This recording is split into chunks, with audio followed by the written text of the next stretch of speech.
पहलगाम की घटना हुई जिससे पूरा देश, पूरा विश्व जिसको कि बहुत घृणा की नज़र से देख रहा था। जब भी मैं बात करता हूँ थोड़ा भावुक हो जाता हूँ। जिस तरह से पाकिस्तान की धज्जियां भारत ने उड़ाई, इन 12 घंटों में उसके दिमाग पे जो ऐसी चोट लगी है, उसने अपने आकाओं को रिक्वेस्ट करना शुरू किया कि हमारा सीज फायर करवा दो, हमारा कॉम्प्रोमाइज करवा दो। कि हाँ, मुरीदके पे सेना ने हमला किया है, तो उन्होंने एक ही लाइन बोली थी, जय हिंद। दुनिया के कई देश अभी आपसे संपर्क कर रहे हैं कि भी हमें आपका हथियार चाहिए, हमें आपका मिसाइल चाहिए। ऑपरेशन सिंदूर ने ये मैसेज दिया है कि जाग जाओ, अभी जो है बाज आ जाओ, नहीं तो अगला कोई भी आप हरकत करोगे तो उसका जवाब जो है अभी डायरेक्ट उस फैक्ट्री पे दिया जाएगा जहाँ पे कि आतंकवादी बनाए जाते हैं। 22 अप्रैल 2025 पहलगाम का आतंकी हमला। 7 मई 2025 जवाब में भारतीय सेना ने आधी रात करीब 1:30 पर पाकिस्तान पर ताबड़तोड़ हमले किए। धमाके की गूंज से पाकिस्तान थरथरा रहा था। वहां बैठे आकाओं के सरताज शहबाज शरीफ हों या फिर आसिम मुनीर, दोनों ही बंकरों में दुबकते नजर आए। बल्कि पूरी दुनिया उस धमक को सुन रही थी और उसकी धमक आज भी सुनाई दे रही है। यहाँ तक कि ग्लोबल मीडिया पर भी भारत की नज़र बनी हुई थी। वहाँ पर भी हमारी इंडियन आर्मी छाई रही और उसकी नज़रें इंडियन आर्मी पर थी। यह कुछ और नहीं, यह था ऑपरेशन सिंदूर। जमीन से लेकर आसमान तक भारतीय सेना ने पाकिस्तान पर ऐसे हमले किए कि पाकिस्तान के आका असीम मुनीर और शहबाज शरीफ बंकर में छिपने के लिए मजबूर हो गए। ऑपरेशन सिंदूर के वो 12 घंटे क्या थे? क्या थी वो चाणक्य नीति? और अब क्या है आर्मी का अब का स्टेप्स?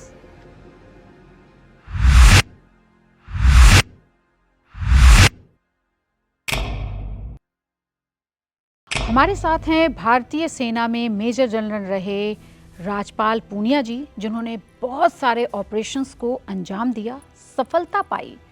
आज वो हमें बताएंगे कि 12 घंटे ऑपरेशन सिंदूर के कैसे रहे थे और उसके लिए भारतीय सेना ने क्या क्या तैयारियां की थी। बहुत बहुत स्वागत है मेजर सर आपका हमारे इस शो में। ऑपरेशन सिंदूर के वो 12 घंटे जो थे 7 मई की रात से, वो हर किसी के जहन में अभी भी ताज़ा हैं और हम सभी उसको लेके बहुत ज़्यादा ऑफिस में सारी रात, चाहे वो कहीं भी कोई भी था, वो बैठा हुआ था। सबसे पहला सवाल जो मेरे जहन में आ रहा है वो ये आ रहा है कि पाकिस्तान की औकात भारत ने दिखाई ऑपरेशन सिंदूर के साथ। आपको क्या लगता है, पाकिस्तान फिर से सिर उठाने की हिमाकत करेगा? थैंक यू पूजा, एंड सबसे पहले धन्यवाद आपका जो आपके शो में आपने बुलाया है। मैं बधाई देना चाहूँगा सभी हिंदुस्तानियों को, हिंदुस्तान के हर नागरिक को। ऑपरेशन सिंदूर इतनी बड़ी कामयाबी है, शायद उसका आप आज अनुमान नहीं लगा सकें। आने वाले वक्त के अंदर ऑपरेशन सिंदूर एक मिसाल के तौर पे बात की जाएगी। एक नई सुपर पावर वर्ल्ड के अंदर जो है उसका आगमन हो चुका है। सिर्फ गूंज पाकिस्तान में नहीं, पूरी दुनिया में ऑपरेशन सिंदूर की गूंज शुरू हो चुकी है। क्योंकि हम एक जो पहले शायद सिर्फ अट्रिशन की लड़ाई लड़ रहे थे, अब हम जो है मैन्यूवर और स्ट्रेटेजिक थिंकिंग के द्वारा उस इंडस्ट्री को तहस नहस कर रहे हैं जहाँ पे कि आतंकवादी बनाए जाते हैं। पहले आतंकवादियों के पीछे थे, इंडिविजुअली आतंकवादियों को मार रहे थे, अब उस फैक्ट्री को हम बर्बाद कर रहे हैं जहाँ पे कि आतंकवादी बनाए जाते हैं।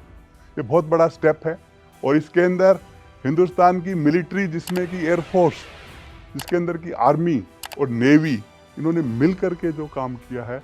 और सबसे बड़ी बात मैं बोलूँगा कि सुपर पावर एक देश को बनाती है एयरफोर्स। जो हवाई ताकत, जो ज़मीन की ताकत तो हमारी हमेशा से थी, पर जो हवाई ताकत का जो प्रदर्शन किया है हमने, काबिल तारीफ़ है। और सबसे बढ़िया बात ये हुआ है कि एक मैसेज पूरी दुनिया में गया है कि जो इंडिया, जो हिंदुस्तान है, वो भविष्य की एक सुपर पावर बनने वाला है। मेजर साहब, ऑपरेशन सिंदूर के दौरान भारतीय सेना की जो जाबाजी है, जो जाबाजी दिखाई, उसके किस्से आप किताबों में पढ़ाए जाएंगे। आपको क्या लगता है कि जो दुश्मन के खिलाफ जो ऑपरेशन भारतीय सेना ने ऑपरेशन सिंदूर किया वो पाकिस्तान पर किए गए दूसरे ऑपरेशन से कितना अलग था? जैसे मैं बोल रहा हूँ कि पहले हम जो लड़ रहे थे वो एट्रिशन की लड़ाई लड़ रहे थे। अभी जो है हम मन्यूवर, यानी कि मन्यूवर की लड़ाई होती है कि जब आप दुश्मन के दिमाग को स्ट्राइक, आप खुद ही देखिए ये इन 12 घंटों में जो है उसके दिमाग पे जो ऐसी चोट लगी है कि वो खुद उसने अपने आकाओं को रिक्वेस्ट करना शुरू किया कि हमारा सीज फायर करवा दो, हमारा कॉम्प्रोमाइज करवा दो। तो इससे एक मैसेज आता है कि पहले की सोच और अब की सोच में बहुत फर्क है। अब जो आतंकवादियों से लड़ाई हमने भी लड़ी है, हमने भी आतंकवाद से उस समय लड़ी है जबकि आतंकवाद का शुरुआत हुआ था 90 के दशक के अंदर, जब नया नया आतंकवादी जो है कश्मीर के अंदर शुरुआत की थी। तो उस समय में और आज के समय में भारत का जो डेवलपमेंट हुआ है, जो हमारी टेक्नोलॉजी, सबसे बड़ा जो ताकत हमारी आज के दिन जो उभर के आ रही है वो है टेक्नोलॉजी। टेक्नोलॉजी ही सबसे ज़रूरी है किसी भी देश को एक जो है नॉर्मल कंट्री से एक सुपर पावर बनाने के लिए। तो टेक्नोलॉजी में बहुत एडवांसमेंट हुआ है। आज हम जिस तरीके की मिसाइल्स, जिस तरीके का एयरक्राफ्ट्स वो हमारे देश में बना रहे हैं ना, दुनिया में डिमांड बढ़ रही है। दुनिया के कई देश अभी आपसे संपर्क कर रहे हैं कि भी हमें आपका हथियार चाहिए, हमें आपका मिसाइल चाहिए। ये सब पिछले कुछ सालों में जो मेक इन इंडिया और जो मैं बोलूँगा कि सबसे पहले जो शुरुआत हुई थी 1983 के अंदर, जिसके अंदर की इंटीग्रेटेड मिसाइल डेवलपमेंट प्रोग्राम जो शुरू किया था डॉक्टर अब्दुल कलाम के नीचे, उसके जो रिजल्ट्स अब हम देख रहे हैं। जो उस समय शुरुआत हुई थी तब हम भी नए नए आर्मी में कमीशन होकर के गए थे। तो आपको एक किस्सा बताऊंगा कि उस समय हम जो मिसाइल फायर करते थे वो मलुटका एंटी टैंक मिसाइल थी, जिसको कि 3 किलोमीटर की रेंज हुआ करती थी। फायर करने के बाद टारगेट पे पहुंचने से पहले ही मिसाइल को नीचे बार बार ग्राउंड होने से हमें लगा कि क्या हो रहा है, देखते हैं चल करके। आगे आकर के देखा तो कुछ बच्चे, छोटे छोटे बच्चे, उस मिसाइल के पीछे एक तार हुआ करता था, wire guided missile, first generation missile. उस पर ढेला जैसे डालते हैं ना अपने यहाँ पे पतंग को पकड़ने के लिए, वो ढेला डाल करके उसको नीचे खींच रहे थे। ये हम ट्रेनिंग के अंदर मिसाइल फायर कर रहे थे। तो उस जमाने से और आज की मिसाइल, जिसको आपने एक बार फायर कर दिया ना, फिर आप भूल जाइए, फायर एंड फॉरगेट। मतलब एक बार आपने उसके अंदर कोऑर्डिनेट्स भर दिए और लॉन्च कर दिया, उसके बाद मिसाइल अपने आप जा करके अपने टारगेट को स्ट्राइक करेगी। और रेंज देखिए, मैं 3 किलोमीटर की बात कर रहा हूँ, अभी 400 किलोमीटर की बात हो रही है। ऑपरेशन सिंदूर के दौरान जो मिसाइल इस्तेमाल की गई वो स्वदेशी थी, इंडिया में बनी थी। यस, जो हमारी आकाश मिसाइल है इंडिया में बनी है, हमारी ब्रह्मोस मिसाइल है इंडिया में बनी है। ये सब, इसके अलावा भी हमारे पास बहुत मिसाइल्स हैं, त्रिशूल है, नाग है, ये सब मिसाइल्स उस प्रोग्राम से निकल करके आई हैं जो मैंने आपको बताया। सो ये बहुत सालों की मेहनत है, ये आज नज़र आ रही है, लेकिन ये मेहनत पिछले 30 साल के अंदर जो इसके ऊपर, प्रोग्राम के ऊपर जो मेहनत हुई है। पर इक्विपमेंट होना एक बात है, सबसे ज़रूरी है बोल्ड लीडरशिप, और वो लीडरशिप आज हमारे को मिल रही है। और उसी लीडरशिप की वजह से इस टेक्नोलॉजी का इस्तेमाल सही जगह पे हो रहा है। सर, एक सवाल है मेरा। आपने कहा कि आपने उस समय आतंकवाद को देखा जब 1990 में कश्मीर में पनप रहा था। अगर उसी समय ये वाली लीडरशिप होती तो आपको क्या लगता है कि आतंकवाद इतनी तेज़ी से इतना पैर पसार चुका होता? क्या हमारे कश्मीर में जो ये हालात हैं, क्या वो अभी भी आज भी ऐसे होते? मैं इसके बारे में कमेंट नहीं कर पाऊंगा, लेकिन यस, जो शुरुआत जो आतंकवाद का हुआ है, आपको बताना चाहूँगा कि आतंकवाद का शुरुआत किसने किया। एंड मैं बिल्कुल सच्चाई से बोलूँगा, जब अफगानिस्तान के अंदर समस्या शुरू हुआ था तो अमेरिका ने पाकिस्तान को एक बेस बना करके आतंकवाद को पैदा किया था। वो आतंकवाद जो पैदा किया था, उसके बाद वही आतंकवाद जो है अफगानिस्तान की समस्या हल होने के बाद हिंदुस्तान में आना शुरू हो गया। जो ये मुजाहिदीन और ये जो गुटबाजी उन्होंने खड़ा किया था ISI की मदद के साथ, वही आतंकवाद उसके बाद कश्मीर में आया है। और कश्मीर में जैसे 90 के अंदर शुरुआत हुआ या 89 में जो शुरुआत हुआ, वो शुरू में इतना ज़्यादा आतंकवाद फैल चुका था कि हमारे को पहले कश्मीर के अंदर आतंकवाद को ख़त्म करना था, वो किया। हालात कई बार ऐसे नॉर्मल हुए कि शायद एक पॉलिटिकल डिसीजन होकर के सब ठीक हो सकता था, शायद नहीं हो पाया। लेकिन आज हमारे लिए ये ज़रूरी है कि हम इस आतंकवाद की लड़ाई कश्मीर में काफ़ी हद तक जीत चुके हैं। अभी हमारे को जो फॉरेन, जो विदेश से इसको सपोर्ट मिल रहा है, उसको ख़त्म करना है। और ऑपरेशन सिंदूर ने ये मैसेज दिया है कि जाग जाओ, अभी जो है बाज आ जाओ, नहीं तो अगला कोई भी आप हरकत करोगे तो उसका जवाब जो है अभी डायरेक्ट उस फैक्ट्री पे दिया जाएगा जहाँ पे कि आतंकवादी बनाए जाते हैं। आतंकवादियों से लड़ने की लड़ाई खत्म हो चुकी है, अभी हम वो उस फैक्ट्रियों को ख़त्म करना है। क्योंकि जो फैक्ट्रियाँ चल रही हैं ना पाकिस्तान के अंदर, जब तक उन फैक्ट्री को हम बंद नहीं करेंगे तब तक शायद आतंकवाद पे कामयाबी 100% नहीं हो पाएगा। तो सिंदूर में वही हुआ है ना, सिंदूर में उन्हीं फैक्ट्रियों के ऊपर टारगेट किया है। और हमने एक और मैसेज दिया है कि हम जो है एकदम प्रिसीजन के साथ में सर्जिकल स्ट्राइक वहाँ पर कर रहे हैं जहाँ पर कि आतंकवादी बनाए जाते हैं। हमने कोलेटरल डैमेज, सिविलियन पॉपुलेशन को कोई भी नुकसान पहुँचे उस तरह की कार्रवाई नहीं की है। ये बड़ी बात है। आपने एक बात और बोली कि हमारी टेक्नोलॉजी जो है वो बहुत आगे बढ़ गई, और जितनी मेरी सेना के अधिकारियों से बात हो रही थी, और जब 8 मई की सुबह जब हम लोग बात कर रहे थे तो 3 सेना के ऐसे अधिकारी थे जिन्होंने एक ही नाम लिया था, मुरीद के। और जब मैंने उन्हें बताया कि हाँ मुरीद के पे सेना ने हमला किया है, तो उन्होंने एक ही लाइन बोली थी, जय हिंद।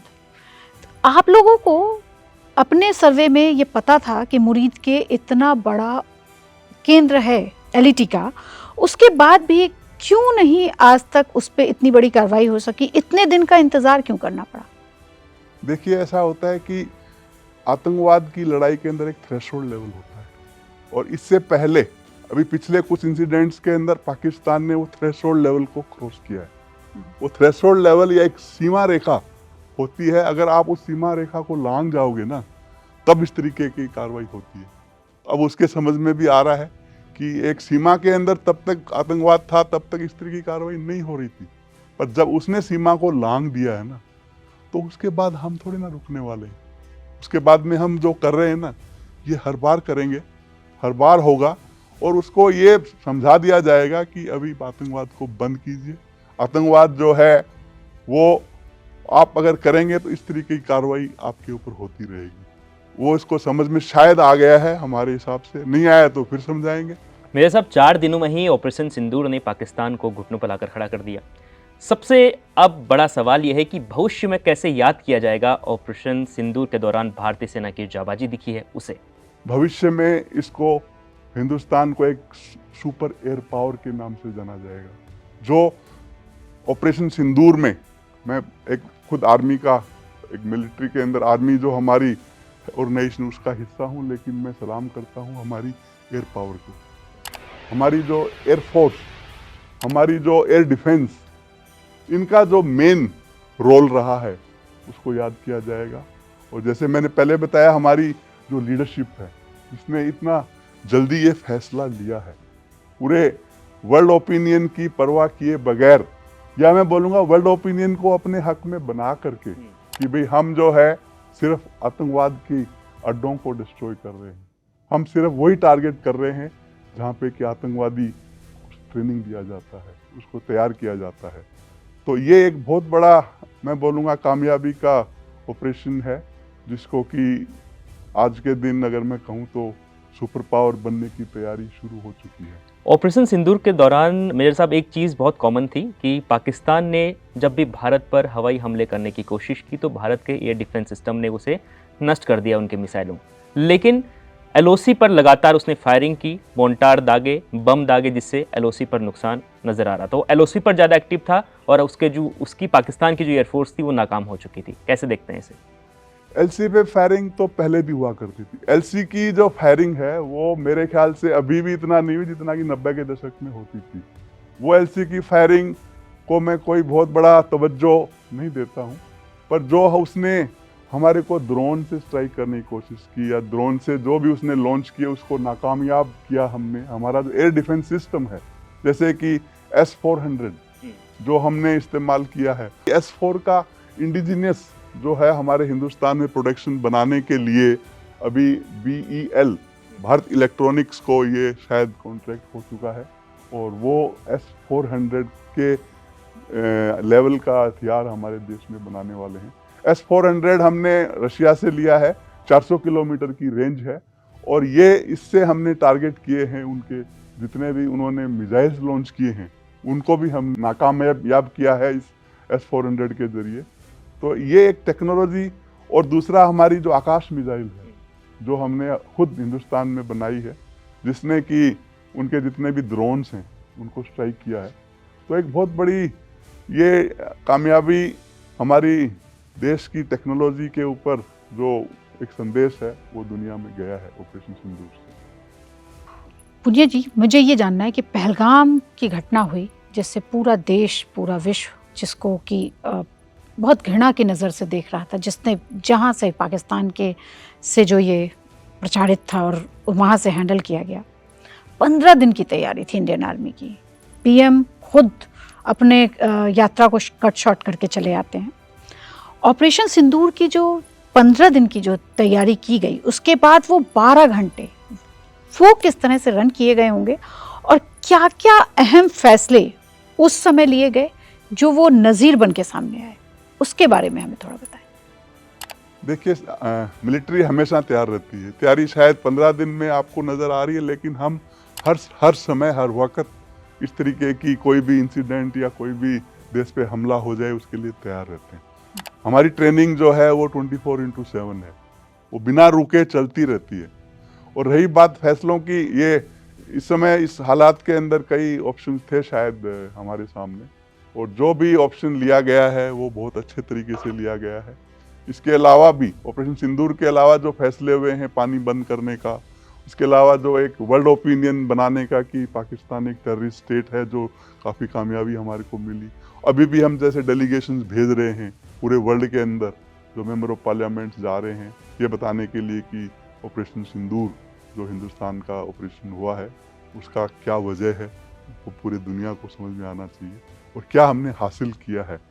तो ये जो एक बोलता हूँ पाकिस्तान में, मैं पर्सनली ये मानता हूँ कि जब तक पाकिस्तान के पंजाब को स्ट्राइक नहीं किया जाएगा तब तक शायद पाकिस्तान को समझ में नहीं आएगा। इससे पहले हमने जो भी किया शायद बालाकोट में पाकिस्तानी पंजाब को टारगेट नहीं हुआ, इस बार पाकिस्तानी पंजाब को टारगेट किया है। इसके बारे में आप कुछ बताएं कि अभी तक इसका नाम नहीं आया। POJK का नाम आता है, पाकिस्तान के बालाकोट का नाम आता है। पंजाब एक बहुत बड़ा प्रोविंस था, जब पार्टीशन हुआ है तो कुछ पंजाब का हिस्सा पाकिस्तान के पास भी है जिसको कि पाकिस्तानी पंजाब, और पाकिस्तान का पावर सेंटर है। पाकिस्तान का पंजाब पाकिस्तान का पावर सेंटर है। जो भी गवर्नमेंट है, जो भी उनका I would say prime minister है, ज़्यादातर पंजाब, पाकिस्तान का पंजाब प्रोविंस, और उसका भी मेन क्या है, एग्रीकल्चर है। जो मेन पाकिस्तानी पंजाब का विकास का जो सोर्स ऑफ इनकम का जरिया है वो एग्रीकल्चर। अगर इंडस का पानी बंद होता है ना आने वाले वक्त के अंदर, तो ये पंजाब का प्रोविंस एक रेगिस्तान बन सकता है। ये भी एक बहुत बड़ा फैसला है जो शायद आने वाले टाइम में इसका मैसेज उनको मिलेगा कि किस तरीके से हम ये सोच विचार कर रहे हैं इंडस पानी को बंद करने का। और इसके अलावा जो ऑपरेशन सिंदूर है, इसका मैसेज तो ऑलरेडी जा चुका है, उनको समझ में आ गया है कि अभी हम शायद बर्दाश्त नहीं करेंगे। एक लिमिट होती है, जो मैं बोल रहा हूँ, लिमिट ऑफ थ्रेशोल्ड या एक लक्ष्मण रेखा को अगर आप क्रॉस कर रहे हो तो अभी हम बर्दाश्त नहीं करने वाले। तो ये बोल्ड लीडरशिप और ये एक हमारी सरकार को मैं बधाई देता हूँ, इस तरीके से हमने ये कार्रवाई किया है। मेजर साहब, जब इस तरीके के ऑपरेशंस होते हैं तो कौन कौन से अधिकारी फैसला लेते हैं और खुफिया एजेंसियों की क्या भूमिका रहती है खास तौर पर? सबसे बड़ा फैसला तो होता है जो हमारी जो कैबिनेट कमेटी ऑन सिक्योरिटी है, CCS, उसके अंदर ही फैसला किया जाता है। CCS की मीटिंग में जो फैसला होता है उसके बाद में वो तीनों सेनाओं को पास किया जाता है और उसके ऊपर कार्रवाई होती है। खास तौर पर जो NSA हैं उनका बहुत जिक्र होता है खास तौर पर, और खुफिया एजेंसी जो हैं जानकारी जुटाने के लिए, थोड़ा उनके बारे में बताइए। ये सब CCS के अंदर NSA भी शामिल हैं। CCS के अंदर जो है प्रधानमंत्री के नीचे जो हमारे कैबिनेट मिनिस्टर्स हैं, जैसे डिफेंस मिनिस्टर हैं, वो कमेटी मिलकर के फैसला लेती है और इस फैसले को लेने से पहले सोच विचार होता है कि हमारे पास ऑप्शन क्या क्या है। कोई भी ऑपरेशनल जो लड़ाई है वो दिल से नहीं जीती जाती है। हमने भी लड़ाइयाँ लड़ी हैं, दिल से भी लड़ी हैं, दिमाग से भी लड़ी हैं, लेकिन हमेशा ये देखा है कि लड़ाई दिमाग से जीत सकते हैं आप। अगर दिल लगा दिया तो फिर शायद मोहब्बत में दिल लगा देंगे तो शायद कामयाब हो जाएंगे, पर लड़ाई दिमाग से जीती जाती है। और जैसे मैं बता रहा हूँ कि स्ट्रेटेजिक थिंकिंग, और मेरा ये पर्सनली सोच है कि हमारे को आज के दिन देश के अंदर हमारे पास सब कुछ है, लेकिन एक नेशनल स्ट्रेटेजिक थिंकिंग के लिए एक हमारे को ऑर्गेनाइजेशन तैयार करना चाहिए, जो कि शायद नेशनल स्ट्रेटजी कि हमारे देश को क्या करना है, किस दिशा में जाना है। आप बोलेंगे नीति आयोग है, नीति आयोग एप्लीकेशन के लिए है। नीति आयोग हमारे को ज़्यादातर हमारी नीतियां बनाता है जो कि एप्लीकेशन की ओर है। मैं बात कर रहा हूँ क्या करना है, नेशनल स्ट्रेटजी। वो एक अगर हम टीम तैयार करें जो कि देश को दिशा दे। मेजर साहब, ऑपरेशन सिंदूर के बाद रिपोर्ट्स आई इस तरीके की कि भारत अब अपना रक्षा बजट बढ़ाने जा रहा है, इस तरह की खबरें भी चली। क्या आपको लगता है कि भारत अब लंबे वक्त तक जंग लड़ने के लिए खुद को तैयार कर रहा है? अगर इस तरह के आतंकी हमले होते हैं, दुश्मन अगर कुछ करता है दूसरी साइड से, तो भारत लंबे वक्त तक, कई महीनों तक जंग लड़ने के लिए खुद को तैयार कर रहा है? अभी रक्षा बजट तो आज नहीं, हमेशा से बढ़ता रहा है, और मैंने भी किसी साल में ये नहीं देखा कि रक्षा बजट कम हुआ है। हर साल रक्षा बजट बढ़ता है, और हमारा जो फोर्स है एक दिन में तैयार नहीं होता है। ये हमेशा आप मान के चलें कि जो पिछले कुछ सालों में और उससे पहले का जो रक्षा पे जो खर्चा हुआ है उसका परिणाम है कि इस तरीके के हथियार हमारे पास आज हैं, इस तरीके की टेक्नोलॉजी हमारे पास है।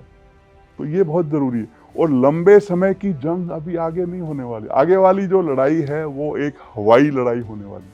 पहले जैसे मैं बोलूँगा कि जो ज़मीन पे लड़ाई होती थी कई कई महीनों तक, उस तरीके की लड़ाई की बजाय अभी आगे जो लड़ाई होने वाली है, जो आपने अभी एक सिर्फ ट्रेलर देखा है कि हवाई लड़ाई, एयर पावर। हमने अभी ज़्यादा हमारे देश के अंदर जेट एयरक्राफ्ट तैयार करने हैं, मिसाइल्स तैयार करनी है, हमारे को इक्विपमेंट पे ध्यान देना है। पहले हम एक ज़्यादा रेवेन्यू एक्सपेंडिचर मिलिट्री थे, अभी हम कैपिटल एक्सपेंडिचर मिलिट्री की ओर बढ़ रहे हैं। कैपिटल पे इतना एक्सपेंडिचर हो रहा है, तो आगे वाली जंग जो है वो इक्विपमेंट, हालांकि मैन बिहाइंड द मशीन बहुत ज़रूरी है, लेकिन इक्विपमेंट बेस्ड। जैसे कि मैं उदाहरण देता हूँ आपको, 62 की लड़ाई चाइना ने हिंदुस्तान से जो की थी वो एक एट्रिशन की लड़ाई थी, मैन पावर की लड़ाई थी।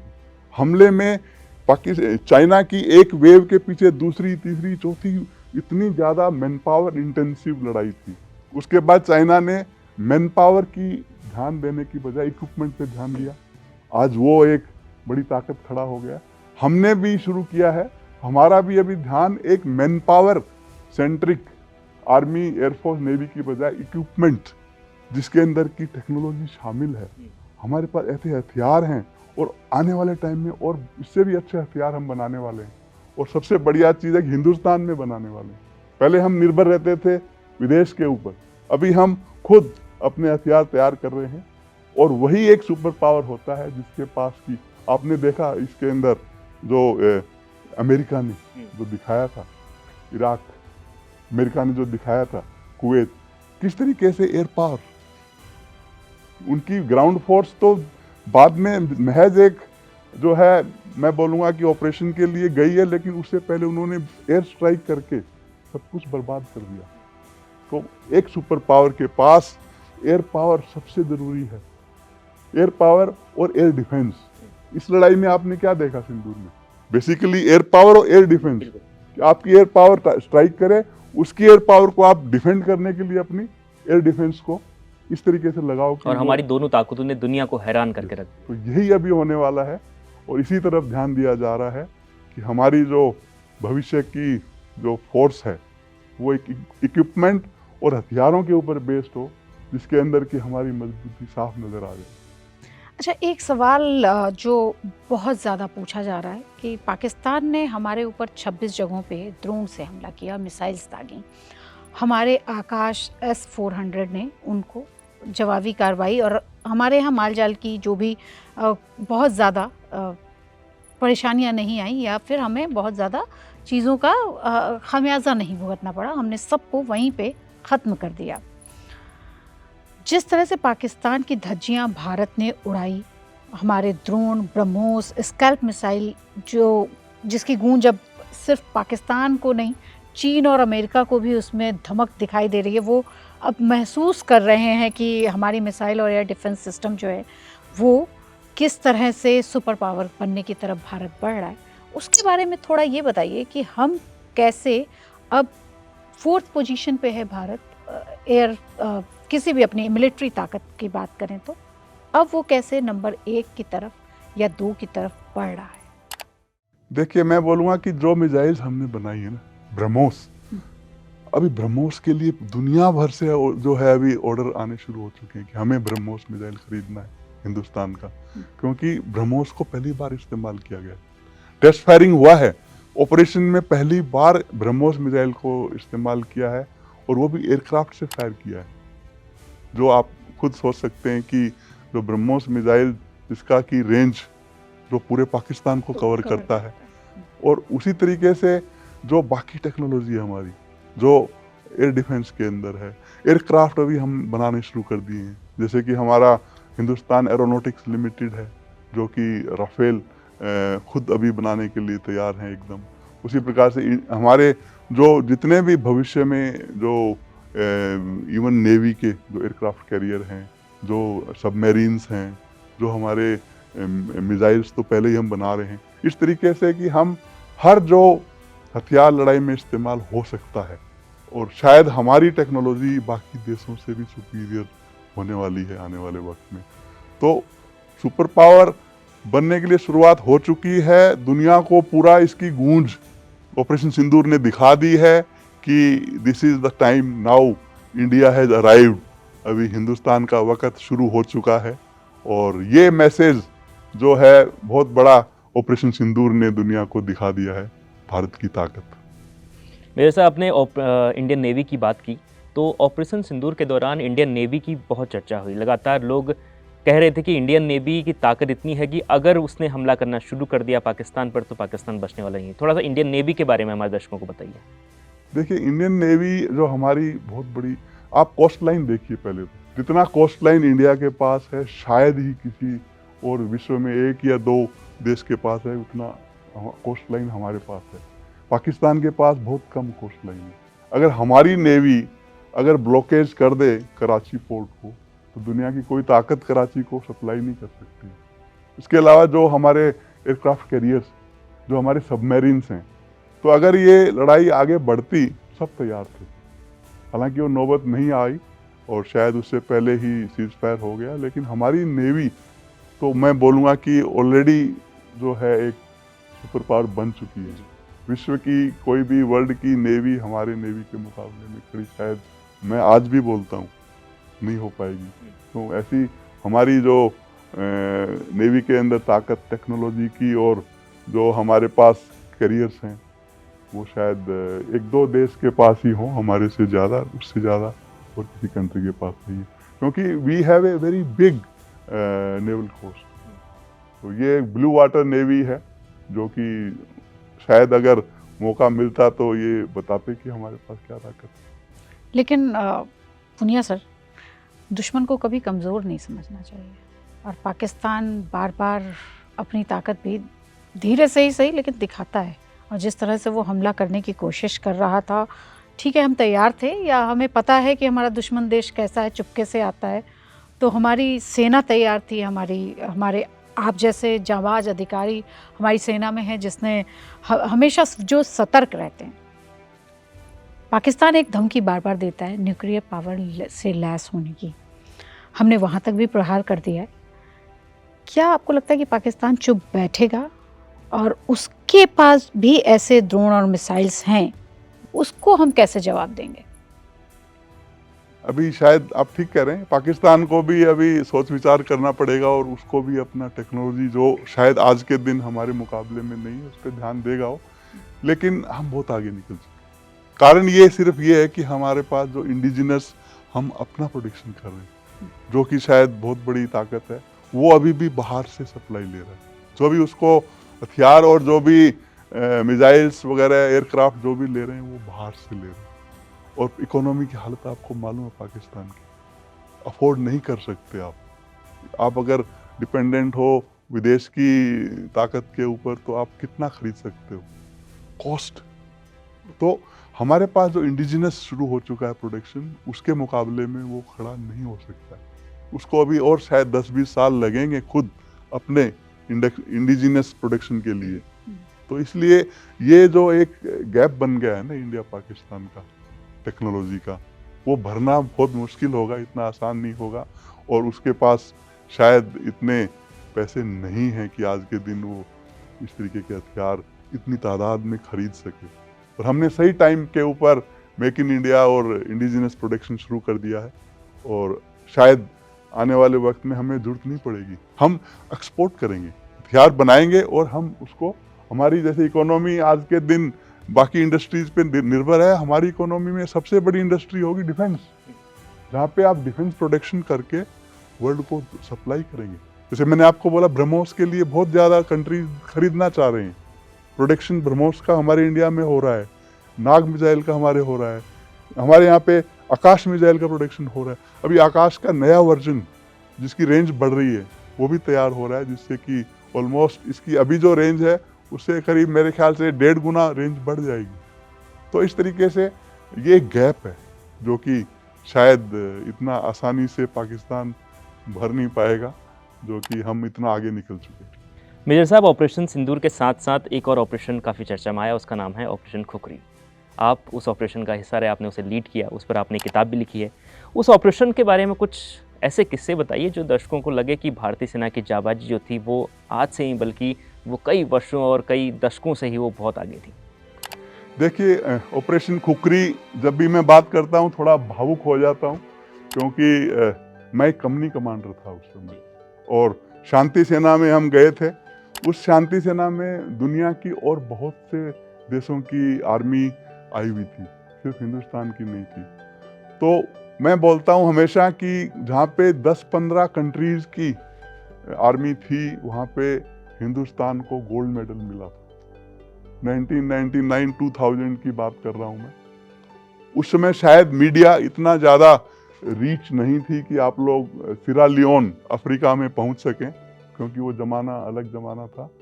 पर मैं आपको कह सकता हूँ कि जब वहाँ पर लड़ाई लगती है तो आतंकवादियों ने जितनी भी फोर्स थी उसको घेर लिया और ये बोला कि आप हथियार डाल दीजिए और हथियार डाल करके अपने देश को वापस जाइए।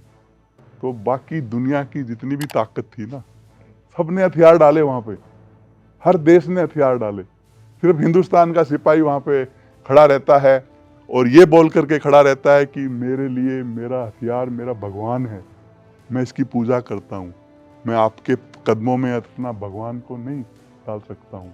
तो हमने 75 दिन तक आतंकवादी घेरे के अंदर बिना खाना पानी, आप सोच सकते हैं, जिंदा रहे हैं। कोशिश किया है कि शांति सेना में आए तो शांति से कोई रास्ता शायद निकल जाए। आतंकवादियों को समझ में नहीं आया, उनको शायद बहुत गुरूर था अपने आप के ऊपर, क्योंकि वो आतंकवादी सेना थी, वो वर्ल्ड में 1 नंबर थी, रिवोल्यूशनरी यूनाइटेड फ्रंट, वो सिरा लियोन की एक पैरेलल आर्मी थी। उनको कभी सपने में भी नहीं था कि किसी देश की सेना हमारे गढ़ में हरा करके जा सकती है। जब शांति से हमारा रास्ता नहीं निकलता है और हम ये सोच लेते हैं कि भूख से नहीं मरना है, लड़के मरना है, तब हम उस घेरे को तोड़ करके उस पर हमला करके वापस हिंदुस्तान आते हैं, इज्जत से आते हैं। ये हिंदुस्तान की एक बहुत बड़ी कामयाबी जो कि एक पूरे वर्ल्ड दुनिया के सामने हुई है, लेकिन बहुत कम हिंदुस्तान को लोगों को मालूम है। इसीलिए हमने ये बुक लिखा है। बुक लिखने का मेन कारण ये भी था कि उस जमाने में BBC एक बहुत बड़ी मीडिया हाउस हुआ करती थी, आज भी है। BBC ने ऑपरेशन को दिखाया है लगातार और BBC ने उस पर अपना स्टैम्प भी लगाया है कि ये ब्रिटिश ऑपरेशन था, क्योंकि उसके अंदर 2 ब्रिटिश हेलीकॉप्टर्स चिनूक्स ने हिस्सा लिया था। तो ये अभी बुक और ये जो पिक्चर बनने वाली है, इससे ये हर हिंदुस्तानी को मालूम होगा कि ये हिंदुस्तान का ऑपरेशन था। हिंदुस्तान की बहुत बड़ी कामयाबी जो दूसरा देश हमारे से छीन नहीं सकता है। तो ये एक बिल्कुल सर, operation है। हिंदुस्तान को आप ये भी बता दीजिए कि जो ये ऑपरेशन का नाम रखा गया था खुखरी, वो क्यों रखा गया था, उसके पीछे की कहानी क्या है, कौन से रेजिमेंट के जो जवान थे उसमें ज़्यादा शामिल थे? इसके अंदर ज़्यादा जो रेजिमेंट के जवान थे वो थे 58 गोरखा राइफल्स। हम 58 गोरखा राइफल्स बटालियन ग्रुप का एक हिस्सा थे, तो ज़्यादा गोरखाज थे। और गोरखाज में क्या होता है कि जब और कोई हथियार काम नहीं करता है तो आखिरी में गोरखा अपनी खुखरी को निकाल करके एक आखिरी हथियार के तौर पे इस्तेमाल करता है। तो नरेश, ये ऑपरेशन जो है उस खुखरी के ऊपर रखा गया, जो कि हमारे पास एक आखिरी हमारा हथियार था, उस घेरे को तोड़ के निकलना। तो उसको हमने ऑपरेशन खुखरी का नाम दिया। ये काफ़ी रोचक लग रहा है सर। आपने एक बात और भी बोली कि सारे देश की जो सेनाएं आई थी उन्होंने सरेंडर कर दिया था, सिर्फ भारतीय सेना जो थी उसने सरेंडर नहीं किया और फिर वो उसने खुखरी निकाली। कोई ऐसा मोमेंट आया होगा जब आपका गला सूखा होगा, आपको पूरे पीछे आपकी पूरी कमांड खड़ी थी, पूरी टीम खड़ी थी, पूरी सेना के लोग आपको आस लगा के देख रहे थे, वो एक ऐसा मोमेंट हमें बताएं जो आपके मन में आया कि हाँ मैं ही जीतूंगा, जो आप शुरुआत में बोल रहे थे, कि वो क्या मोमेंट था जिसने आपको जज्बा दिया कि नहीं हम लड़ के जाएंगे, भूख से नहीं मरेंगे? देखिए, जब जिम्मेवारी होती है, और जिम्मेवारी अपनी नहीं, मेरे पास जो 233 जवान हैं उनकी जिम्मेवारी, उससे गला सूखता था कि अगर इनमें से किसी जवान को कुछ होता है तो मेरी जिम्मेदारी है। और ऑपरेशन करना, ये डिसीजन भी मैंने लेना था, क्योंकि उस समय जो हमें मैसेज था यही था कि अगर आप समझ रहे हो कि शायद बाकी शांति सेना जैसे गई, आप भी अगर वैसे जाना चाहो अपने जवानों की जो है जान बचाने के लिए, तो शायद विचार करो। हमने बोला नहीं, जाएंगे तो इज्जत से। मैंने ही नहीं, हर जवान ने बोला साहब जाएंगे तो इज्जत से जाएंगे और हम हथियार डाल के नहीं जाएंगे। तो ये जो फैसला था, मैं आपको बोलूँगा कि लेने से पहले हम 3 ऑप्शंस की बात करते थे। उसमें जो हमारी लोकेशन थी, वहाँ से गिनी एक देश है जो नज़दीक था, लाइबेरिया एक देश है जो नज़दीक था, और सबसे मुश्किल था पूरे सिरा लियोन के अंदर लड़ करके 70 किलोमीटर के रास्ते वापस अपने हेडक्वार्टर में आना। ये सबसे मुश्किल वाला ऑप्शन था। बाकी 2 ऑप्शंस थे 5 किलोमीटर या 7 किलोमीटर के ऊपर। जब भी हम बात करते थे, शायद हम सोचते थे कि ऑपरेशन करेंगे तो गिनी जाएंगे, लाइबेरिया जाएंगे, पर ये वाला जो रास्ता है 70 किलोमीटर वाला, ये शायद नहीं लेंगे, क्योंकि ये सबसे मुश्किल है। तो जब ऑपरेशन का टाइम आता है और मैं ये फैसला सोचता हूँ कि हम 70 किलोमीटर ही जाएंगे, जब इतने दिनों तक इन्होंने घेर लिया है हमें, इतना, एक बोलता हूँ कि एक सिपाही को सबसे ज़्यादा क्या आप कर सकते हो कि उसको घेर करके रखो। उसके अंदर का सिपाही को डेली हर दिन मरता है ना, जब आपको घेर रखा है चारों तरफ से। तो मैंने कहा नहीं, जाएंगे तो अभी ठोक के जाएंगे। अभी जो है सबसे मुश्किल वाला रास्ता है, उस पे जाएंगे 70 किलोमीटर, और इस पूरी फोर्स को, जो आतंकवादियों की ताकत है, इसको ये बता देंगे कि हिंदुस्तान का सिपाही जो है वो डर के न गिनी भागेगा, न डर के लाइबेरिया भागेगा, बल्कि सिरा लियोन के अंदर ही 70 किलोमीटर जंगल के रास्ते आप लोगों को ठोक करके वापस अपने हेडक्वार्टर में आएगा। वही हमने किया। और इस ऑपरेशन के बाद वो आतंकवादी संगठन शांति के लिए दोबारा बातचीत के रास्ते पे आ जाता है। उनको पहली बार किसी ने उन्हीं के गढ़ में आकर के हराया था। वो आज भी शायद याद करते होंगे, जब ऑपरेशन खुखरी को याद करते होंगे कि कोई हिंदुस्तान की फोर्स थी जिसने आकर के उनको उनके घर में आकर के मारा। जैसे अभी हम मार रहे हैं ना पाकिस्तान को उसी के घर में, वैसे हमने भी उसी जो ऑर्गेनाइजेशन थी उसको उसी के घर में जाकर के ठोका था। ये है ऑपरेशन खुखरी, और बाकी शायद आप इसको देख पाएंगे जब भी ये बड़े पर्दे बिल्कुल पे मेजर आती साहब, है। जब पहलगाम आतंकी हमला हुआ तो पूरे देश का खून खौल उठा था। उसमें महिलाएं, पुरुष, बूढ़े, बच्चे सब शामिल थे। लेकिन जैसे ही ऑपरेशन सिंदूर हुआ तो उसमें महिला ऑफिसर्स की जो भूमिका थी वो सामने आई, उन्होंने खुलकर सब लोग सामने दिखे, तो पूरे देश की बेटियों का जोश और हाई हो गया। क्या आपको लगता है कि अब सेना में जाने के लिए जो भारत की बेटियां हैं उनका जोश और हाई होगा और तेजी से सेना की ओर जाएंगी? जोश तो अभी भी बहुत हाई है। इंडिया में आपको मालूम होना चाहिए कितनी लड़कियां, गर्ल्स आर्मी में, नेवी में, एयरफोर्स में आने के लिए आज भी तैयार हैं। और जैसे आपको मालूम, पहले सिर्फ ऑफिसर रैंक में आ रहे थे, अभी जवान के तौर पे भी जो है गर्ल्स आना शुरू हो गई हैं। पहले सिर्फ कॉम्बैट सपोर्ट आर्म्स के अंदर आ रहे थे, अभी कॉम्बैट के अंदर आ रही हैं, इन्फेंट्री में भी आने वाली हैं। तो कहने का मतलब ये है कि धीरे धीरे ये जो जुनून में कोई कमी नहीं है। अभी सेना खुद, हमारा जो सोच विचार यही होना चाहिए कि हमारी जो जितनी भी आर्मी की और नेवी एयरफोर्स की जो जितनी भी ताकत है, उसके अंदर, हर ताकत के अंदर गर्ल्स का हिस्सा होना चाहिए। उन्होंने साबित किया है और इस ऑपरेशन में जो है काफ़ी बढ़ चढ़ के हिस्सा लिया है, तो इससे आगे रास्ते और खुलेंगे।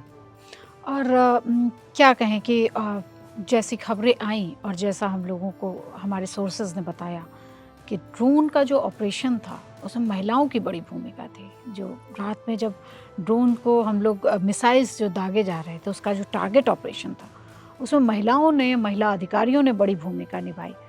उसके बारे में थोड़ा बताएं कि हमारी महिलाएं सिर्फ जैसा आपने बोला कि टारगेटेड या कॉम्बैट के रूप में नहीं, या अपने सुरक्षा के लिए ही नहीं, जिस तरह से इसका नाम भी सिंदूर दिया गया, तो उन्होंने किस तरह से इस पूरे ऑपरेशन को अंजाम दिया?